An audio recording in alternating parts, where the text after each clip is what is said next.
Hello everyone, welcome to रक्षा सूत्र knowledge. अगर आप किसी भी कम्पिटिटिव एग्ज़ाम की प्रिपरेशन कर रहे हैं तो ये वीडियो आपके लिए बहुत ज़्यादा इम्पोर्टेंट होने वाला है।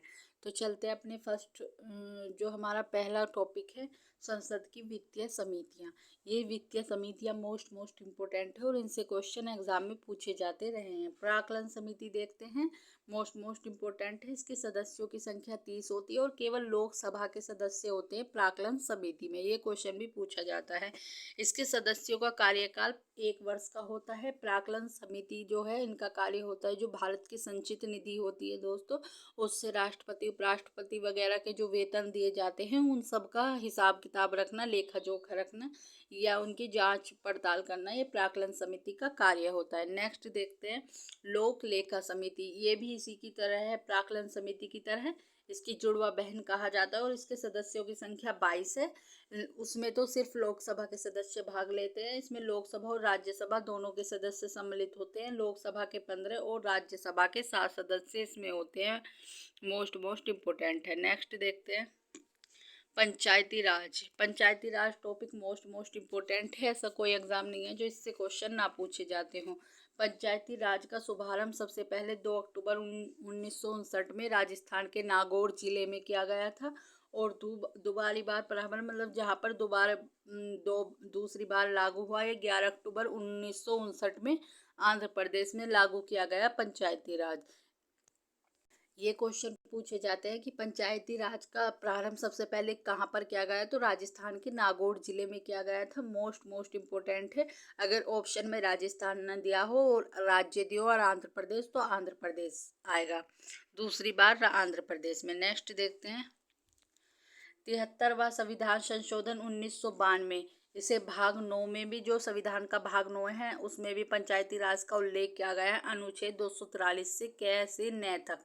और 73वें संविधान संशोधन 1992 द्वारा इसे संविधान में जोड़ा गया था। इसे 11वीं अनुसूची में भी पंचायती राज का उल्लेख किया गया है। इसका जो स्तर है वो त्रिस्तरीय है। 3 प्रकार से इसको किया गया है, त्रिस्तरीय है ये पंचायती राज। मोस्ट इम्पोर्टेंट है। नेक्स्ट देखते हैं ग्राम स्तर पर इसे ग्राम पंचायत कहते हैं। प्रखंड या ब्लॉक स्तर पर पंचायत समिति, जिला स्तर पर जिला परिषद इसे कहते हैं। मोस्ट इम्पोर्टेंट है। पंचायती राज संस्था में महिलाओं के लिए 33% 1/3 की आरक्षण की व्यवस्था की गई है। जो पंचायती राज का स्तर है और इसका कार्यकाल 5 वर्ष का होता है।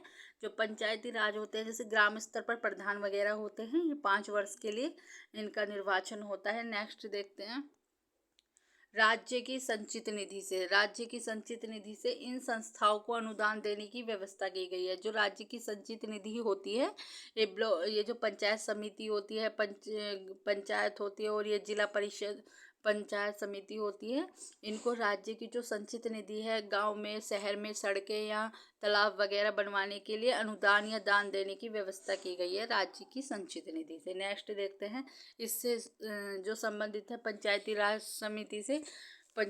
समिति से जुड़वा कुछ समिति देख लेते हैं जो मोस्ट इम्पोर्टेंट है, या तो सीरीज वाइज इनसे क्वेश्चन बनता ही है।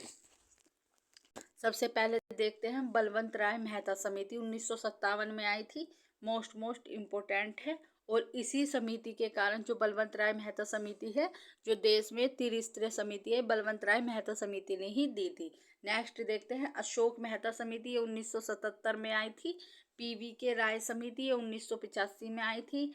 LM सिंघवी समिति 1986 में आई थी। 64वां संविधान संशोधन 1989।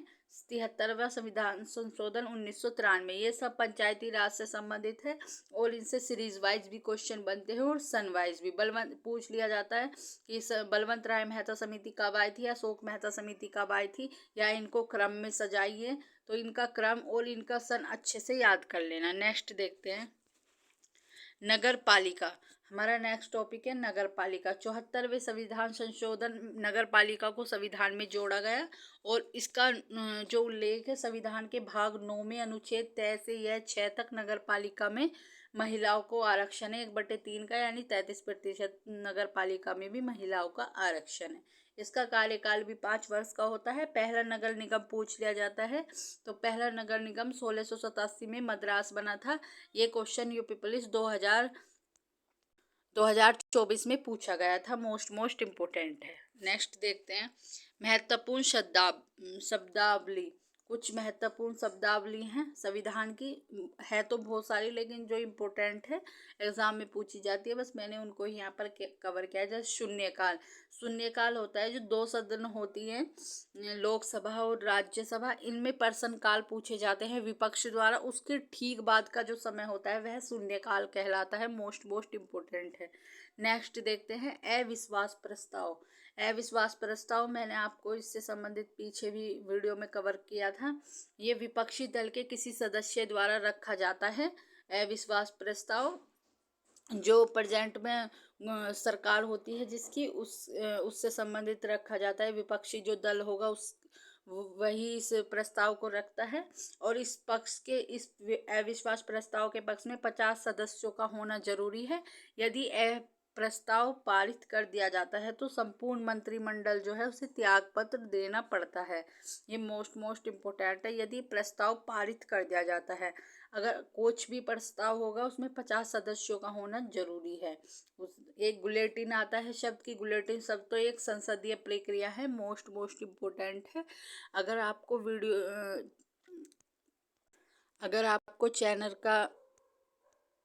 अगर आपको क्वेश्चन का लेवल अच्छा लगा हो तो चैनल को सब्सक्राइब, वीडियो को लाइक एंड शेयर करें। अगर आपको इसका PDF चाहिए तो हमारा इंस्टाग्राम पेज है, उस पर हमें फॉलो करिए, उस पर भी मिल जाएगा। ठीक है, थैंक यू सो मच।